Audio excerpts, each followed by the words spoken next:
Voilà, bonjour, on commence. Donc, on va parler de quelque chose de. C'est pas si particulier que ça, mais on n'en parle peut-être pas tout le temps. Vous savez, vous connaissez le passage où Jésus rencontre la femme cananéenne au puits et où la conclusion à la fin, c'est les vrais adorateurs m'adoreront en esprit et en vérité. Et donc, c'est évidemment que c'est vrai. Je ne vais pas dire que Jésus a dit des choses qui étaient fausses quand même. On peut commencer comme ça.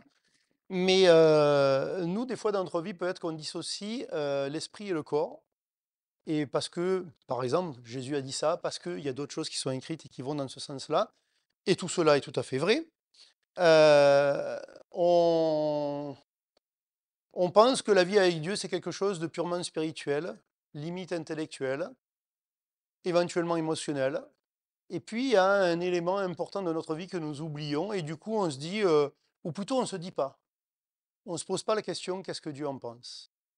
Et cet élément-là, eh ben, je vais vous lire d'abord un texte en 1 Thessaloniciens, chapitre 4, à partir du verset 3 jusqu'au verset 8, et ensuite on conclura sur un verset en 1 Corinthiens.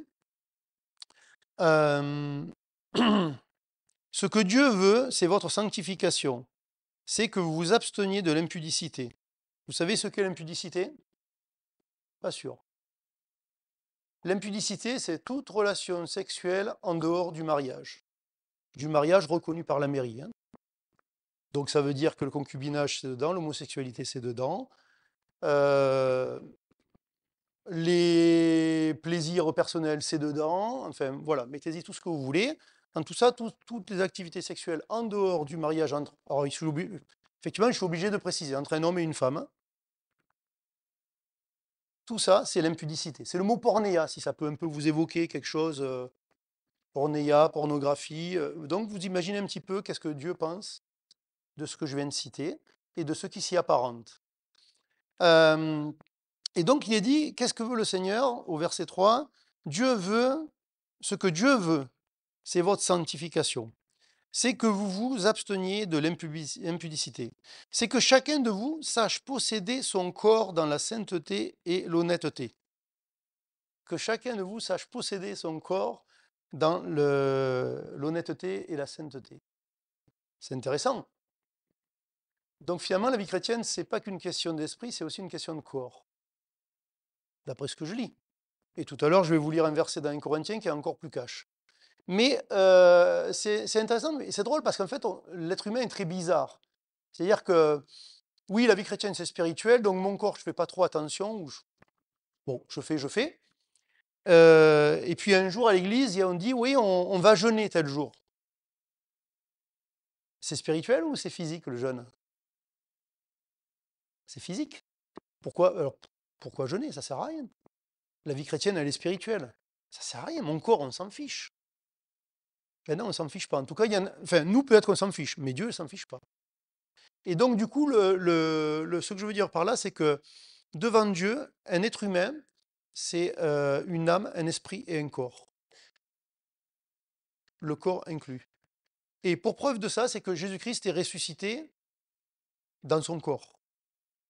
Il a un corps de résurrection, certes, qui n'est pas le même que le nôtre, mais quand il est ressuscité, qu'il est allé voir les apôtres à plusieurs reprises, ils ont pas vu un fantôme. Ils n'ont pas vu une image retransmise sur un mur. Ils ont pas parlé juste à un esprit. Ils ont vu quelqu'un dans un corps, qui était peut-être pas exactement le même que le leur, puisqu'il passait à travers les murs. Donc bon, moi personnellement j'ai essayé, ça fait un peu mal. Mais en tout cas, c'était un corps. Et vous savez quoi? Jésus-Christ, notre Seigneur, il est un homme pour l'éternité, maintenant. Il ne l'était pas, il l'est devenu. Donc le corps a une certaine importance pour Dieu, et il doit en avoir une certaine importance pour nous. Je vais vous dire une raison très simple, je vais lire la suite du texte, c'est que en réalité, notre corps, c'est la réalité, que nous vivons en tout cas, de notre naissance à notre mort. Et souvent, nous avons des problèmes dans la tête, etc. C'est en rapport avec notre corps. Je me sens pas bien, pourquoi? J'ai trop mangé, j'ai le ventre qui est ballonné. C'est ton corps, c'est pas ton esprit qui est ballonné. Oui, mais en fait, c'est ton esprit qui est ballonné, parce que ton ventre, il est plein. Je suis en excès de poids. Eh bien, c'est mon corps que je dois déplacer. Et ça porte une difficulté qui vient aussi m'atteindre psychologiquement. Je suis anorexique, ou j'ai tendance à oublier qu'il faut manger de temps en temps. Je perds du poids, je suis maigre, je manque de force. Je suis limité dans les choses que je fais. Ça pose un problème. C'est pas que spirituel, en fait. Et tout, et tout. C'est un autre sujet. Par exemple, on est chrétien, et en général, dans les églises chrétiennes, enfin évangéliques notamment, mais même pas que, je recherche mon passage, il est parti tout seul, il m'a pas écouté. On va dire oui, la cigarette, c'est pas bien. La drogue, c'est pas bien. Alors, l'alcool, c'est pas bien, vous le trouvez dans la Bible. Mais la cigarette et la drogue, où est-ce que vous le trouvez? Nulle part. Ben si, vous le trouvez, mais vous le trouvez par déduction. C'est-à-dire que si le corps a une importance, Dieu ne me demande pas de détruire mon corps. Et à partir du moment où les grands scientifiques nous ont expliqué que la cigarette détruisait mon corps, bon, ainsi que l'alcool, mais ça c'est déjà noté, et que les différentes drogues, ben, je vais m'en abstenir. Pourquoi? Parce que ça détruit mon corps. Votre corps, vous savez qu'est-ce qu'il est dit en Corinthiens? Il est le temple du Saint-Esprit, si vous êtes des croyants. C'est pas rien. Vous êtes le temple du Saint-Esprit. Votre corps, il est dit, je crois que c'est à la fin de ce passage-là, le verset que je ne dirai pas, il est dit que notre corps est un membre du corps de Christ. Nous sommes un membre du corps de Christ. Donc il y a une certaine importance. Je vais dire la suite du texte, sinon je vais être trop long. Donc il est dit, donc c'est que chacun de vous sache posséder son corps dans la sainteté et l'honnêteté, sans vous livrer à une conduite passionnée, à une convoitise, pardon, passionnée, comme font les païens qui ne connaissent pas Dieu. Ici, j'ai trouvé quelque chose d'intéressant, on ne va pas épiloguer pendant 10 ans, mais en fait, il est dit, le terme qui est utilisé pour sachez posséder votre corps, c'est le même mot qui est utilisé pour les païens qui ne connaissent pas Dieu. C'est eido, E-I-D-O. Et vous allez dire, bon, très bien, tu m'as appris un truc. Mais ce verbe-là, il parle de connaître, mais il parle aussi de voir. De voir. Qu'est-ce que je vois? Qu'est-ce que je regarde dans la vie? Ou comment est-ce que je regarde les choses, même d'un point de vue spirituel? Et donc, ici, il nous est dit, donc chacun sache posséder son corps, donc, comme font les païens, et ça aussi c'est drôle, il est dit, ne livrez pas vos corps à, donc, à des convoitises passionnées, comme le font les païens qui ne connaissent pas Dieu. Mais comme le font les païens, je comprends, mais pourquoi tu précises ne connaissent pas Dieu? Parce qu'en fait, pourquoi est-ce que je fais n'importe quoi avec mon corps? C'est parce que je ne connais pas Dieu, en tout cas dans mon expérience, même si un jour je l'ai rencontré, et que globalement, je peux dire que je connais Dieu dans le sens que je me suis converti. Mais aujourd'hui, je ne connais pas Dieu. Dans mon expérience, je ne connais pas Dieu. Je ne marche pas avec Dieu. Et quand je ne connais pas Dieu, je me comporte comme les païens. Et je fais n'importe quoi avec mon corps. Ou en tout cas, je fais des choses qu'il ne faut pas. Tout à l'heure, avant le culte, on discutait avec Benoît, enfin c'est lui qui me posait une question par rapport aux cheveux et aux vêtements. Là, je parle du corps. Bon, les cheveux, ça fait partie du corps. Mais les vêtements, ça fait partie de quoi? C'est pas votre corps. Mais selon les vêtements que vous mettez, selon la partie que vous dénudez ou pas, selon les parties que vous voilà, empaquetez ou désempaquetez, selon les longueurs de tissu, les machins, etc., en fait, qu'est-ce que vous faites? Qu'est-ce que vous faites? Vous mettez en évidence ou pas, ou d'une manière ou d'une autre, selon ce que vous voulez, votre esprit. Non, votre corps. Mais souvent parce qu'il y a un problème dans l'esprit. On va parler, ça peut être plus les femmes, on va dire, admettons. Et encore que. Mais les hommes, être négligés au niveau vestimentaire, être négligés au niveau hygiène, les femmes peuvent l'être aussi, mais bon, les hommes le sont peut-être plus. Bon, en tout cas, on va le retrouver plus souvent chez les hommes, notamment d'être habillés comme des sagouins. Mais c'est votre corps. Si en fait je néglige mon corps, donc mais, que je mette un sac de pommes de terre ou que je mette une chemise, c'est pareil. Ben non, c'est pas pareil. Dans un sens, tu montres que tu fais attention à ton corps et ce qu'il représente devant Dieu. Dans l'autre, tu te dis, mais bon, ouais, on est pécheur, tu mets ça, tu mets ça. Pareil, ça me fiche, quoi. Que je sois maigre, que je sois gros, que je sois musclé, pas musclé, en forme, on s'en fiche. Dieu, il m'aime comme ça. Oui, oui, il t'aime comme ça. Mais tout dans notre vie a un sens et un message pour les autres et aussi pour nous. Je continue de lire parce que j'ai toujours pas fini. Oui, non, juste, non, je vais même pas lire la suite, je vais juste vous lire le verset 8 parce que j'ai pas le temps. Il est dit donc celui donc qui rejette ses préceptes, donc tout ce qui est dit là au-dessus, ne rejette pas un homme, mais Dieu, qui vous a aussi donné son Saint-Esprit. Très intéressant. Là encore, pourquoi tu finis ta phrase avec qui vous a donné son Saint-Esprit? Parce que Dieu donne des solutions, il ne dit pas juste des choses comme ça.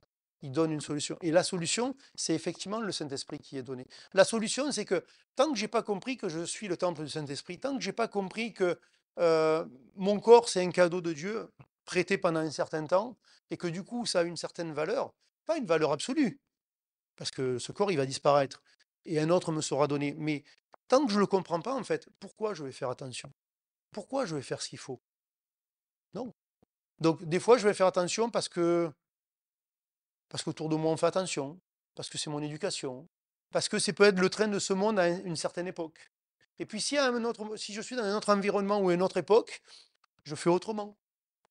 Je fais autrement. Mais en fait, c'est pas issu d'une conviction et c'est pas parce que je sais comment est-ce que Dieu me voit, en fait. Euh, bon, ça, je vais laisser tomber. Je vais terminer juste avec mon verset en 1 Corinthiens 6,13. 1 Corinthiens 6,13, ça c'est pareil, c'est la réflexion à avoir dans nos têtes. 1 Corinthiens 6,13. Donc là, pour le coup, 1 Corinthiens 6,13, il parle vraiment d'impurité, d'impudicité, de désordre sexuel et autres. Mais néanmoins, je vais finir comme cela. Si je trouve la page et si j'arrive à lire, parce que j'aurais peut-être dû écouter Michel qui m'a dit de prendre une Bible avec des caractères plus gros. Il est dit, donc, oui, c'est ça. Les aliments sont pour le ventre et le ventre pour les aliments. Et Dieu détruira l'un comme l'autre. Mais le corps n'est pas pour l'impudicité. Il est pour le Seigneur et le Seigneur pour le corps. Et Dieu qui a ressuscité le Seigneur nous ressuscitera aussi par sa puissance. Et en fait, la conclusion, c'est celle-là. C'est, vous savez quoi? Nous appartenons à Dieu, esprit, âme et corps. Et le corps aussi. Et souvent, le corps, et du coup, le corps, ce que nous faisons avec notre corps, révèle où nous en sommes spirituellement. Vous savez, si vous allez chez quelqu'un et que sa maison, c'est le bazar et c'est dégueulasse, ça vous révèle comment ça se passe dans sa tête. Des fois même, là je ne dis pas que c'est votre cas, mais des fois même, clairement, vous allez dans une maison, vous voyez le bazar, etc., et vous voyez qu'il y a une maladie mentale. Ou alors vous voyez l'inverse. Tout est rangé au cordeau. C'est pas la même maladie mentale, c'est une autre. Mais ça peut en être une aussi. Non, mais c'est vrai. Et nous, vous savez quoi, nous sommes tous des malades mentaux, mais à des degrés, enfin, du moins nous exprimons des degrés plus superficiels que ceux qui sont enfermés. Je ne vais même pas dire qu'on est moins malade qu'eux, mais disons que voilà, aujourd'hui on arrive à peu près à se gérer, mais en fait nous sommes tous des malades mentaux. Et donc voilà, donc juste pensez à cette chose-là. Des fois on se dit, comment je peux connaître plus Dieu? Ben peut-être des fois c'est en changeant des choses dans mon corps. Qu'est-ce que je regarde? Qu'est-ce que j'écoute? Qu'est-ce que je dis? Comment je m'habille? Qu'est-ce que je fais en termes d'activité avec mon corps? Etc., etc. Je veux dire, un homme qui ne travaille pas, il se détruit intérieurement dans son âme. Il a besoin de sortir de sa maison et d'avoir une activité physique. Je vous le dis. C'est sûr. Ça, c'est inscrit dans les gènes d'un homme. Je parle d'un homme, le mâle, hein, je parle. Hein. Ça, c'est une différence avec une femme. Une femme, je peux dire qu'elle a besoin de rien faire, mais voilà, ça fonctionne un peu différemment. Et donc voilà. Donc juste considérons cette chose-là. Le corps n'est pas fait pour l'impudicité, il n'est pas fait pour moi non plus, il est pour le Seigneur. Et comment je trouve une réalité de cela dans ma vie? Amen.